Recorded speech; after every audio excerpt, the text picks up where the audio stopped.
आज हम लोग करते हैं क्वेश्चन नंबर 12 जिसमें कहा है rear wheel drive car the engine rotates the rear wheel and front wheel rotate only because the car moves if such A car accelerate on A horizontal road the friction. तो 4 option दिए गए हैं। तो सबसे पहले हम लोग करते हैं इसका डायग्राम बनाते हैं ना। जैसे मान लीजिए कार है और कार के 4 पहिए होते हैं। कार के हमारे 4 पहिए होते हैं, ठीक है। तो अब उधर 2 पहिए होंगे तो हम लोग नहीं देख पा रहे हैं, ये सरफेस पर ऐसे टिके हुए हैं। अच्छा, अब वेट जो है काम करेगा कहाँ, नीचे मतलब सेंटर पर। तो इसका वेट कार का mg काम करेगा। अब इसको सपोर्ट करने वाले कौन है, रिएक्शन फोर्स। तो मान लीजिए इस पर R1 काम कर रहा है और यहाँ पर R2 काम कर रहा है, ठीक है। अब इसको हम पॉइंट A दे देते हैं, इस बॉटम पॉइंट को, और इसको पॉइंट B दे देते हैं। अब हम समझते हैं कि क्या इसमें हो रहा होगा। देखिए, इंजन क्या करता है, पीछे वाले को चलाता है और पीछे वाला आगे वाले पहिए को चलाता है। तो यहाँ से टॉर्क बनता है और टॉर्क बन करके ये रोटेट करता है। तो अगर हम इसको एनालाइज करें, जो यहाँ फिगर थोड़ा सा सही नहीं बना, इस वाले ए को हम ऐसे देखें तो ये जो पॉइंट ए है इसकी टेंडेंसी कैसी होगी, तो इसकी टेंडेंसी होगी इस डायरेक्शन में जाने की, कि जब ये टॉर्क मिलेगा तो ऐसे मूव करेगा क्लॉकवाइज, तो इसकी टेंडेंसी होगी इस डायरेक्शन में जाने की।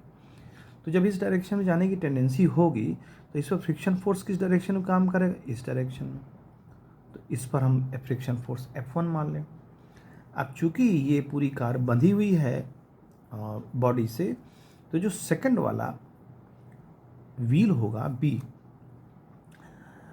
अगर ये धक्का दे इसको और ये अगर ये चल नहीं सकता, मान लीजिए इसको थोड़ी देर के लिए मान लें कि ये चल नहीं सकता, तो जब ये चल नहीं सकता, जब ये धक्का देगा तो ये क्या करेगा, आगे स्किड करेगा, आगे को स्किड करेगा। तो अब इस पॉइंट को ध्यान दीजिए, अगर ये आगे को स्लिप करेगा, हालांकि स्लिप नहीं करेगा, चलेगा, लेकिन हम एज्यूम कर रहे हैं कि अगर हम इस व्हील से, पूरी बॉडी बंधी हुई है, इस व्हील को जब ताकत मिली तब ये आगे बढ़ा, तो इसको जो है क्या मिलेगा, धक्का। तो अगर धक्का मिला तो देखिए कि अगर ये चल नहीं रहा है, मान लीजिए इसको अगर हम फिक्स मान लें, तो क्या होगा, ये देखिए ऐसे खिसकेगा ना। यानी ये पॉइंट की टेंडेंसी है इधर को खिसकने की, है ना। लेकिन वो चलेगा क्योंकि वह चलने के लिए मजबूर है, क्योंकि उसको प्रॉपर उतना फ्रिक्शन नहीं मिल पा रहा है कि रुक जाए। तो जब आगे बढ़ेगा तो इस पॉइंट पर फ्रिक्शन कहाँ काम करेगा, बैकवर्ड। इस पर फोर्स लगेगा इसकी वजह से आगे की तरफ, तो इस पर फोर्स लगेगा बैकवर्ड, यानी आगे चलने की टेंडेंसी रहेगी तो इस पर फोर्स लगेगा। ये आगे जो चलाएगा फोर्स वो इसको एक्सेलरेशन देगा। लेकिन अब जो नेट फोर्स हम देख रहे हैं फ्रिक्शन की वजह से, वो नेट फोर्स कितना मिलेगा, F1 माइनस F2, क्योंकि अगर इसको आगे बढ़ना है पहिए को तो F1 की वैल्यू F2 से बड़ी होनी चाहिए। तो रियर व्यू जो व्हील है उसका फ्रिक्शन, जो उस पर फ्रिक्शन लग रहा है, उसका वैल्यू आगे वाले पहिए से बड़ा होना चाहिए। अब हमारे ऑप्शन देख लेते हैं क्या है, यानी यही क्या देगा, फोर्स, और इसी फोर्स से एक्सेलरेशन मिलेगा कार को। अब देखिए कहता है कि on the rear wheels is in forward direction. तो फ्रिक्शन क्या कहता है, फ्रिक्शन देखिए क्या कहता है, on the rear wheel in forward direction. तो देखो रियर व्हील्स में देखिए फॉरवर्ड डायरेक्शन लग रहा था, तो ये सही है, यानी ए ऑप्शन हमारा करेक्ट हो गया। बी की बात करते हैं, on the front wheel is in backward direction. देखो भाई फ्रंट में बैकवर्ड भी लग रहा है, ये भी सही हो गया। सी की बात कर लेते हैं, on the rear wheels has larger magnitude.